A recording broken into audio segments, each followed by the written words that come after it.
दोस्तों कितनी बुरी बात है और मेरे को बड़ा बुरा लगता है। और मैं तो कहता हूँ समाज को भी इस बारे में सोचना चाहिए कि हम गैंगवार की स्थिति में आ गए हैं।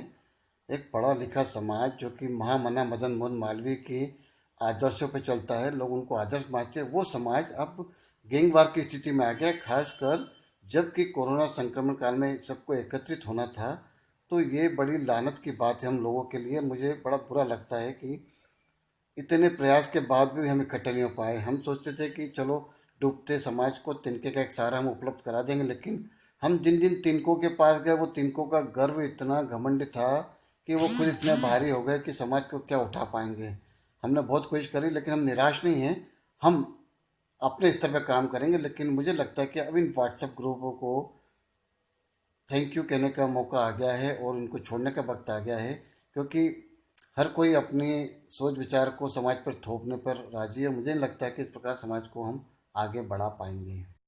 एक सामान्य नागरिक होने के नाते, इंदौर का निवासी होने के नाते और बतौर पत्रकार मैं श्री श्री गौड़ समाज के सारे काम करता रहूँगा जो कि मैंने शुरू करे हैं, लेकिन अब वो रुचि नहीं रही जो मैं चाहता था। लेकिन आप विश्वास रखिए कि इस ग्रुप को छोड़ने के बाद भी मैं उन व्यक्तियों से एक एक बार मिलूंगा और उनसे सबसे संपर्क में रहूँगा जिनसे मेरी उम्मीद है कि वो समाज के लिए कुछ कर सकते हैं, और हम उनको आगे बढ़ाने की कोशिश करेंगे निष्पक्ष भाव से।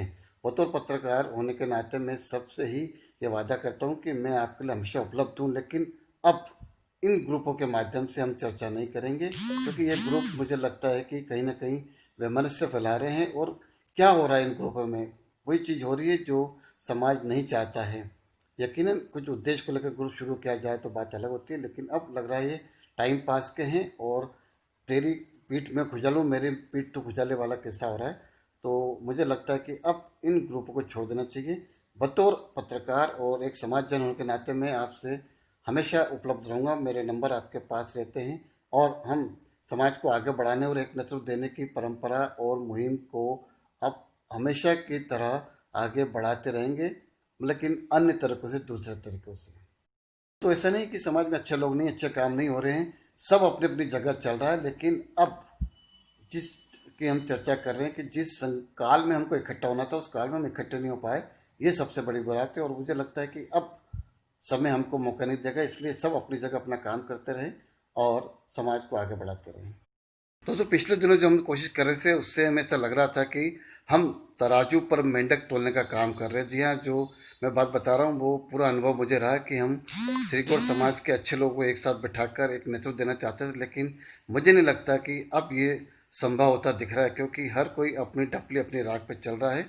और खासकर मैं जिस गैंगवार की चर्चा कर रहा हूँ, अब ऐसा लग रहा है कि कोई समाज सेवा भी किसी उद्देश्य से कर रहा है तो उसे लगता है कि उसका वर्चस्व रहेगा। दो शिकायतें जो आमतौर पर लोगों ने की मैं आपको बताना चाहता हूँ ताकि वो लोग सुधर जाएं।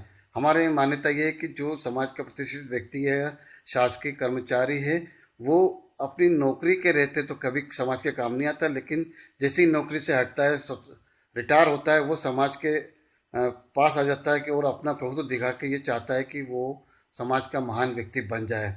एक तो लोगों को ये शिकायत है, दूसरा ये है कि हम छोटे छोटी सी जगह पर आकर ये चाहते हैं कि बड़े शहर में हमारा प्रभुत्व जम जाए, तो वो तो मुमकिन होता है।